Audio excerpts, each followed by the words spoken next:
So I recently ordered Amyrose's Fortune card deck, and it finally arrived today, so I recorded myself going through all the cards and reading through the handbook. So here is every Easter egg or detail that I noticed in Amyrose's Fortune card deck by Inside Editions. Also, yes, I did order it just for this video. And yeah, also for the Big the Cat card. Anyway, so let's get started. Of course, the back of the cards are a reference to the way they are depicted in Sonic Origins, Sonic Frontiers, and in Sonic vs. Speed Battle. Before getting into any of the cards, I want to quickly talk about the guidebook, which is completely written in the perspective of Amy. On this page here, we can see her introducing herself, and there is a small Amy artwork at the bottom in the Sonic the Hedgehog style. In Tarot, there's this thing called a normal and reversal draw. However, this guidebook refers to those as a hero draw and a dark draw respectively, of course referencing the hero and dark dynamic from the adventure games. Just like in Tarot, there are also 4 different suits. However, the suits this time around are actually based on the elemental shields and also the rings. Interestingly enough, the guidebook also calls the cards by their actual tarot names as well. For example, the Traveler card is the Fool in regular tarot, and the Master card is the Magician. So let's start with the cards now. So the first card we have is the Traveler card, also known as the Fool. This card is a reference to one of the cards that Amy draws in Sonic Origins. Next up we have the card called Master, also known as the Magician. This card has an image of the Master Emerald on it. The description of the card reads, the servers are the 7 Chaos. Chaos is power, enriched by the heart. The controller is the one who unifies the Chaos. This is obviously a quote from Sonic Adventure. Next up we got Skyborn Aspirations, also known as the High Priestess. This card is represented by Tails' Tails, and the description pretty much summarizes Tails as well. Next up we have the Virtuous Heart, also known as the Empress. This card has an illustration of the Pico Pico hammer on it.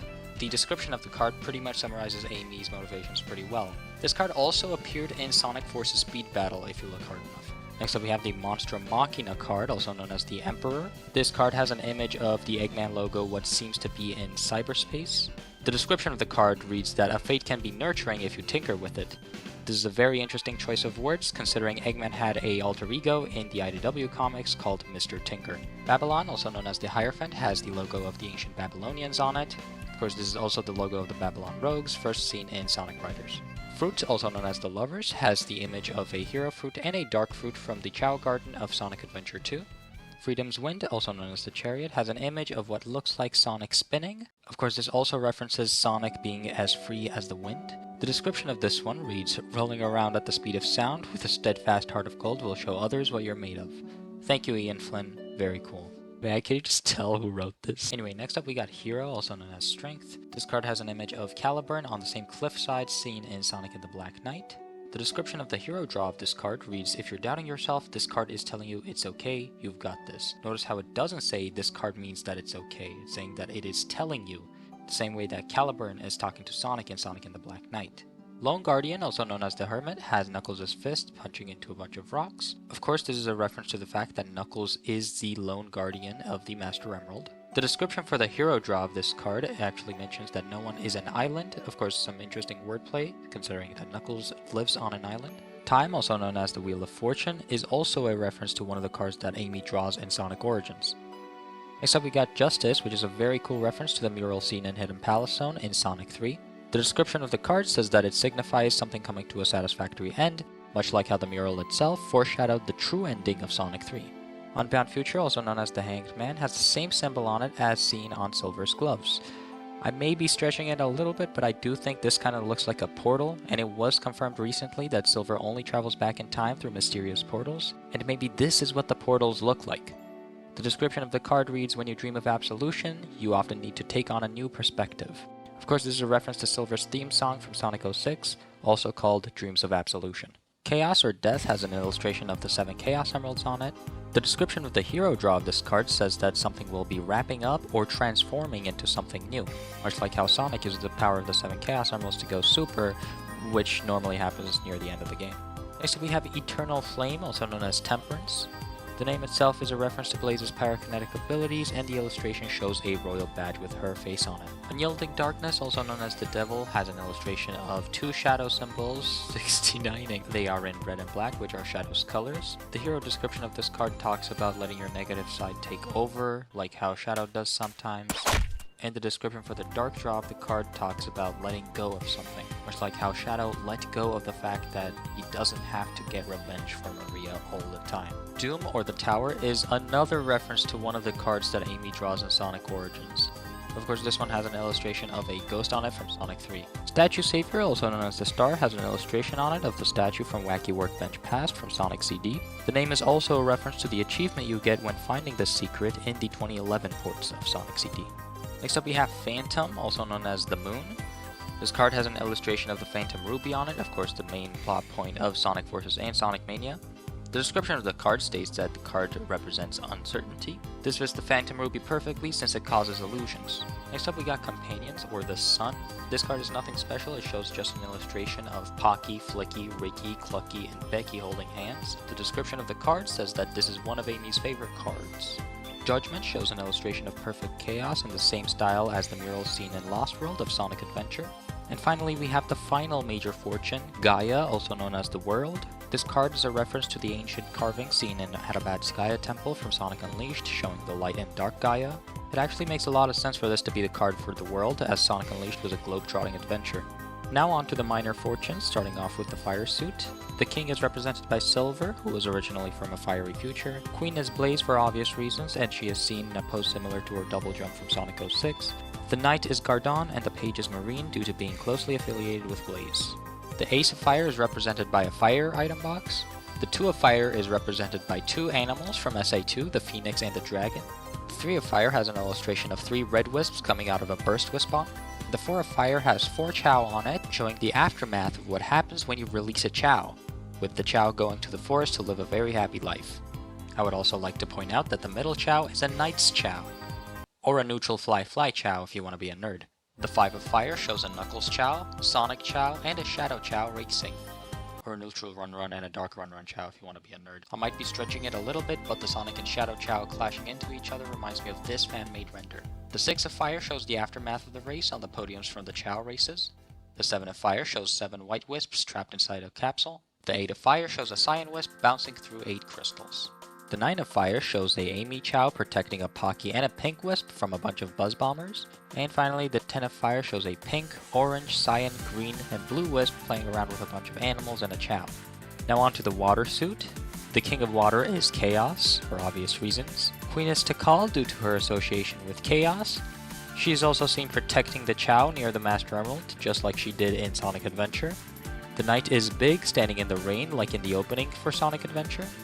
And finally, the Page are Chow. They were seen near the Emerald Altar in the flashbacks of Sonic Adventure. The Ace of Water is represented by a water item box. The 2 of Water is represented by a Hero and Dark Chow mating in the Hero Garden.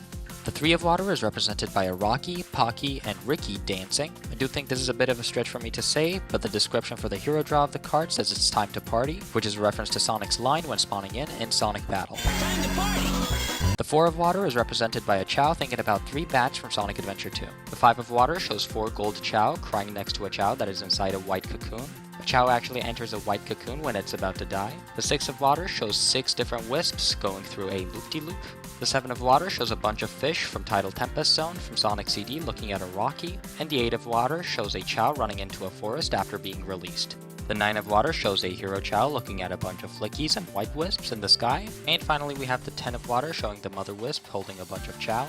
The first line in the hero draw of the cards says that dreams do come true. This is of course a reference to the band Dreams Come True, who have done work on Sonic before. Next up we have the Lightning Suit. The King is Shadow, seen throwing Chaos Spears. The Queen is Rouge and the Knight is Omega due to their affiliations with Shadow and being part of Team Dark. And the Page is Sage. The Ace of Lightning shows a lightning item box. The 2 of Lightning shows 2 Cluckies cockfighting. The 3 of Lightning shows a Knight's Chow looking at a Hero and Dark Chow in the sky. And the 4 of Lightning shows the Flickies from Sonic 3D Blast. The 5 of Lightning shows 5 Lockies flying during a thunderstorm. The 6 of Lightning shows white wisps flying out of a wisp capsule that is seen at the end of each level in Sonic colors. The 7 of Lightning shows a Dark Fly Chow stealing away a bunch of fruit seen in the Chow Gardens. and the 8 of Lightning shows some animals trapped in a capsule.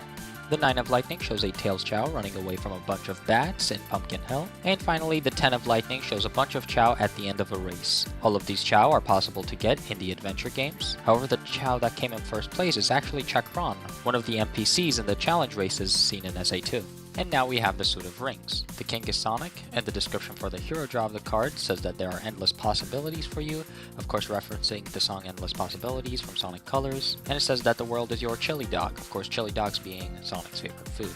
The queen is Amy, seen spinning with her hammer. The knight is Knuckles, coming out of a ring portal. It was actually implied that he used ring portals in Sonic 3. And the page is Tails. The card shows him throwing a single ring, which is a reference to the gameplay scene in Tails Sky Patrol, where the entire gameplay of that game revolves around a ring. The ace of rings is represented by a ring item box. The two of rings shows a child contemplating between eating a hero fruit or a dark fruit, this time from Sonic Adventure DX. The three of rings shows 3 piggies building a house, just like in the story of the 3 little pigs. And the 4 of rings shows 4 Pockies stacking up a bunch of carrots. 5 of rings shows a Becky with eaten pots of honey. The honey pots actually have the same logo on them seen on Charmy's jacket. The 6 of rings shows a piggy handing over the pots of honey to Becky, which is an obvious Winnie the Pooh reference. The 7 of rings shows a Ricky dragging his nuts, and the 8 of rings shows a Knuckles Chow punching very fast. The 9 of rings shows a Walkie swinging on a bunch of rings. And finally, the 10 of rings shows the Chow principal in front of his many awards. One of them even has the outline of the Sonic 1 title screen on it. Now on to the reading section. Now my phone died at this point, so you're only going to see photos from now on. First page you turn to actually has some flavor text. The last line of the second paragraph here says, "Always remember to open your heart. I promise it'll be alright." Of course, this is a reference to the song Open Your Heart. Now the first read is called Never Lake's Clarity, of course Never Lake being the location where Little Planet appears above in Sonic CD, and it is also where Amy is originally from. The description also says that this is a read that Amy used to do when she was younger, of course referencing Sonic Origins. The second read is called Timestone Circuit, of course referencing the time stones from Sonic CD, which there were 6 of. And finally, the last one is called The 7 Servers, of course referencing the 7 Chaos Emeralds. The description of the read says that if a card pops out when shuffling, it may represent the Master Emerald. Now another part of the description says, "Did you get a special 8th Emerald?" Of course referencing the 8th Emerald seen in Sonic the Fighters. And with that, that is every single reference or Easter egg that I could find in Amy Rose's Fortune card deck. So huge thanks to Ian Flynn, Evan Stanley, Gigi Dutrix for putting this all together. It is honestly one of my favorite pieces of Sonic merch to actually own. I'm gonna be honest, I'm not into tarot or anything, I got them because it's Sonic, but I can definitely see somebody getting into tarot because of these cards. So I would highly recommend you go purchase this because it is honestly really worth it. The quality on this thing is actually very great. So yeah, I will catch you on the next one. See ya.